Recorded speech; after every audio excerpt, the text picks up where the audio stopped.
জ্যোতিষশাস্ত্র বহু শতাব্দী ধরে চর্চিত একটি প্রাচীন বিদ্যা, মানুষের জীবন এবং মহাজাগতিক ঘটনাবলীর মধ্যে সংযোগ স্থাপনের চেষ্টা করে। এই শাস্ত্র আধ্যাত্মিক নিরাময়ের একটি পদ্ধতি হিসাবে ব্যবহার করা যেতে পারে। এই শাস্ত্র মানসিক শান্তি এবং আত্মবিশ্বাস বাড়াতে সাহায্য করে। জ্যোতিষশাস্ত্রের ব্যবহার সাইকোনালিসিস পদ্ধতির সাথে কিছুটা তুলনা করা যেতে পারে।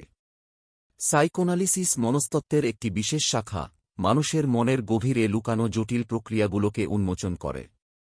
এটি শুধু রোগ নির্ণয়ের পদ্ধতি নয়, বরং একটি শক্তিশালী আরোগ্য প্রক্রিয়াও বটে। আমাদের মনের একটি বৃহৎ অংশ অচেতন থাকে, যেখানে অনেক সময় ছোটবেলার ভয়, আঘাত বা অপূর্ণ ইচ্ছা জমে থাকে।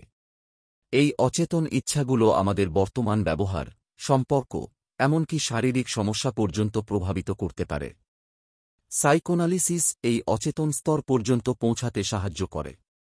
বিশ্লেষক এবং রোগীর মধ্যে একটি বিশ্বস্ত ও নিরাপদ সম্পর্ক তৈরি হয়, যেখানে রোগী তার চিন্তা ও অনুভূতিগুলোকে খোলামেলাভাবে প্রকাশ করতে পারে।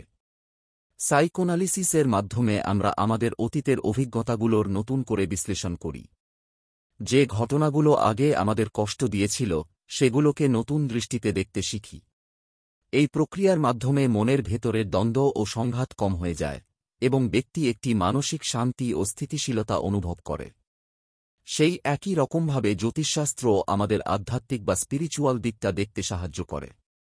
যেমন পূর্বজন্মের সংস্কার এবং কর্মফল, এ জন্মের সুযোগ এবং সীমাবদ্ধতা, পছন্দ এবং অপছন্দ, ক্রিয়মান কর্ম এবং সম্ভাব্য ফল ইত্যাদি সম্পর্কে একটি সম্যক ধারণা পাওয়া যায় এই শাস্ত্র থেকে। এই ধরনের আত্মজ্ঞান কেবল মানসিক শান্তি প্রদান করে তা নয়, বরং বৃহত্তর জীবনকে আরও সুষ্ঠুভাবে পরিচালনা এবং উপভোগ করতে সাহায্য করে। তাই জ্যোতিষশাস্ত্র স্পিরিচুয়াল হিলিং বা আধ্যাত্মিক সমস্যা থেকে মুক্তির একটি পথ। এ শাস্ত্র তাই আধ্যাত্মিক সুস্থতা বা স্পিরিচুয়াল ওয়েলবিং বজায় রাখার একটি গুরুত্বপূর্ণ পথ।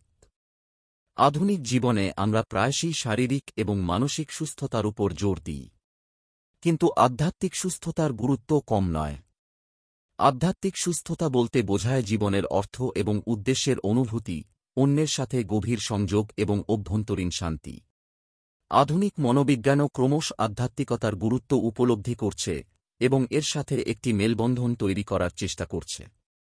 গবেষণায় দেখা গেছে যে আধ্যাত্মিক সুস্থতা মানসিক চাপ, উদ্বেগ এবং বিষণ্ণতা কমাতে সাহায্য করতে পারে।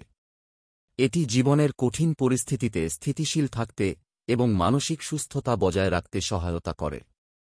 আধ্যাত্মিক চর্চা মানুষকে জীবনের একটি গভীর অর্থ খুঁজে পেতে সাহায্য করে, যা মানসিক শান্তি এবং সন্তুষ্টি নিয়ে আসে। এই পথে জ্যোতিষশাস্ত্র একটি গুরুত্বপূর্ণ সাধন। তাই জ্যোতিষশাস্ত্রের প্রচুর খরচ সাপেক্ষ প্রতিকার এর ওপর নির্ভরশীল না হয়ে আত্মজ্ঞান এবং বৃহত্তর কর্মফল সম্পর্কে অবগত হওয়াই হবে সবথেকে সুন্দর জ্যোতিষশাস্ত্রের প্রয়োগ। জ্যোতিষশাস্ত্র একটি সহায়ক পদ্ধতি হলেও এটি চিকিৎসা বিজ্ঞানের বিকল্প নয়। গুরুতর শারীরিক বা মানসিক সমস্যায় অবশ্যই চিকিৎসকের পরামর্শ নেওয়া উচিত। আশা করি এই আলোচনার মাধ্যমে জ্যোতিষশাস্ত্রকে একটি নতুন আঙ্গিক দেখা গেল। নমস্কার।